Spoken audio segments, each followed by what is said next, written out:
Have you ever heard of a secret so terrifying it could make a pope faint and cause the Vatican to hide it for decades? This isn't a movie plot. It's the real story of the third secret of Fatima, one of the most enduring and chilling mysteries of the 20th century. It all began in 1917, in the small town of Fatima, Portugal. Three young shepherd children, Lucia dos Santos and her cousins Francisco and Jacinta Marto, claimed to have witnessed a series of apparitions of the Virgin Mary. Over 6 months, she appeared to them, delivering messages of peace, prayer, and prophecy. During these encounters, she entrusted them with 3 secrets. The first 2 secrets were revealed relatively quickly and were disturbingly accurate. The first was a terrifying vision of hell, a sea of fire filled with tormented souls.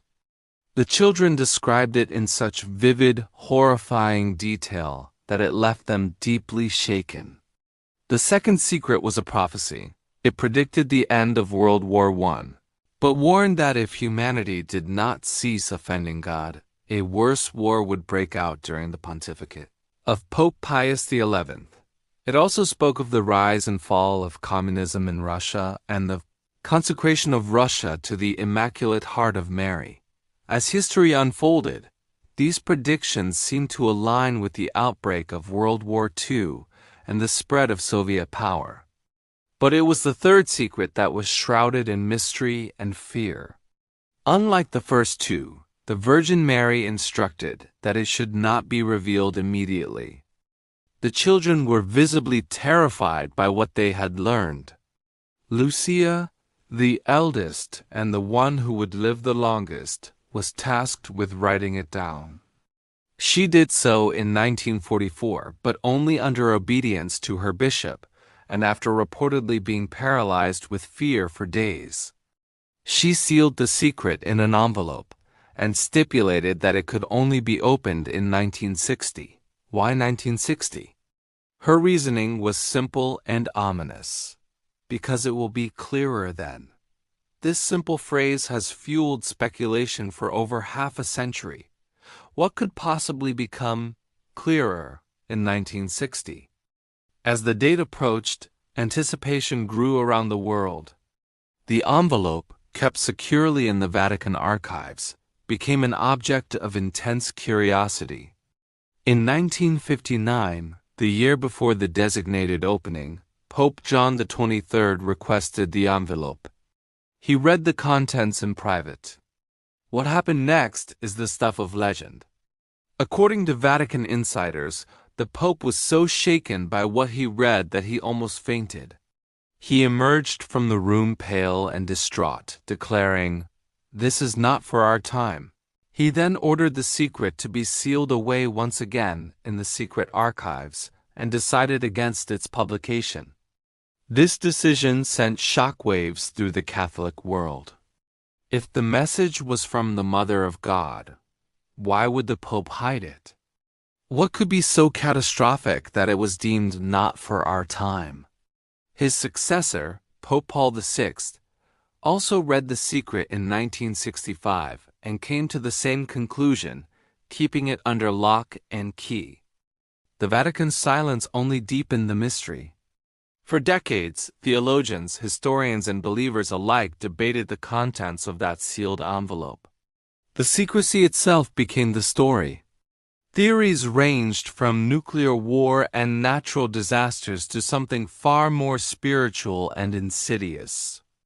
The suspense continued until the year 2000, under the direction of Pope John Paul II, who had a deep devotion to Our Lady of Fatima. The Vatican finally decided to release the text of the third secret. The man chosen to present it was Cardinal Joseph Ratzinger, who would later become Pope Benedict XVI. The official text described a vision, a bishop dressed in white, who the children believed was the Pope, walking through a half-ruined city filled with corpses. He climbs a steep mountain, and at the top, while kneeling at the foot of a large cross, he is killed by a group of soldiers who fire bullets and arrows at him. Other bishops, priests, and laypeople are killed alongside him.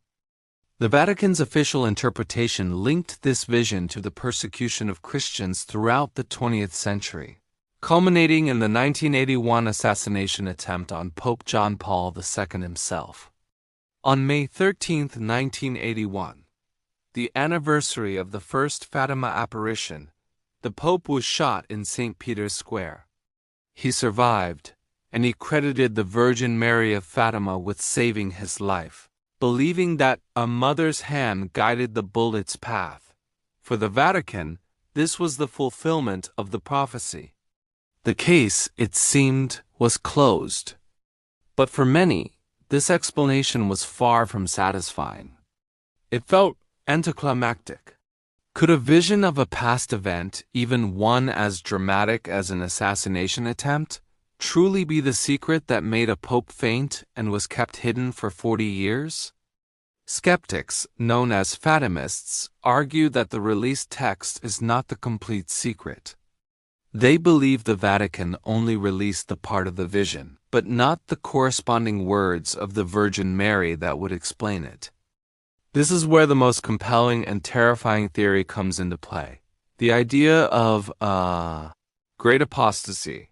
This theory suggests that the true third secret doesn't predict an external attack on the Church, but an internal collapse. An apostasy is a total abandonment of faith. Proponents of this theory believe the secret foretells a crisis of faith within the Catholic Church itself, a time when corruption, heresy, and disbelief would become so widespread that it would threaten the very foundations of Christianity from the inside out. This would involve a breakdown of dogma, a loss of the sacred, and a church that no longer resembles its true self. Think about it. A prediction of nuclear war or an asteroid is terrifying, but it's an external threat. A prophecy that the church itself would crumble from within, that its leaders would lead the faithful astray, that is a spiritual catastrophe of a different magnitude. It would be a betrayal of the highest order. For a pope, the guardian of the faith, reading such a prophecy would be devastating. It would explain the statement, "This is not for our time," and the reluctance to publish something that could cause mass panic and a loss of faith among believers. Some who support this theory point to a letter Lucia wrote in 1970, where she spoke of a diabolical disorientation invading the world and the Church. They also cite sources close to the Vatican who have hinted that the real secret speaks of dangers to the faith and to the life of the Christian. Another, more fringe theory is even more apocalyptic. It suggests the secret describes a supernatural event that will bring about the end of humanity as we know it. This could be a celestial event, a divine chastisement, or something so beyond our comprehension that it would render the world unrecognizable. This aligns with Lucio's statement that the secret would be clearer in 1960. A time when humanity was entering the space age and our understanding of the cosmos was expanding. Perhaps the secret described something that could only be understood with a modern scientific perspective. So where does that leave us? Do we accept the Vatican's official interpretation that the secret was about 20th century persecution and the attempt on Pope John Paul II's life? Or was that a sanitized version released to quell public speculation while the true, more terrifying secret remains locked away in the archives? The mystery of the third secret of Fatima endures because it touches on our deepest fears. The fear of the unknown, the fear of betrayal by those we trust, and the ultimate fear of the end of the world. The story of 3 shepherd children, a powerful prophecy, and decades of Vatican secrecy creates a puzzle that we are still trying to piece together. Was the secret fulfilled in 1981? Or is the great apostasy happening around us right now? Or is there something else, something even more profound, waiting to be revealed? Perhaps the truth is, we will never know for sure. The secret may forever remain just that, a secret, locked away in a sealed envelope and in the pages of history. It serves as a haunting reminder that sometimes the most terrifying truths are the ones that are left unspoken. What do you believe? Was the full secret revealed, or is the most frightening part still hidden? Let me know your theories in the comments below. Thanks for watching, and if you enjoyed diving into history's greatest mysteries, don't forget to like this video and subscribe for more. See you next time.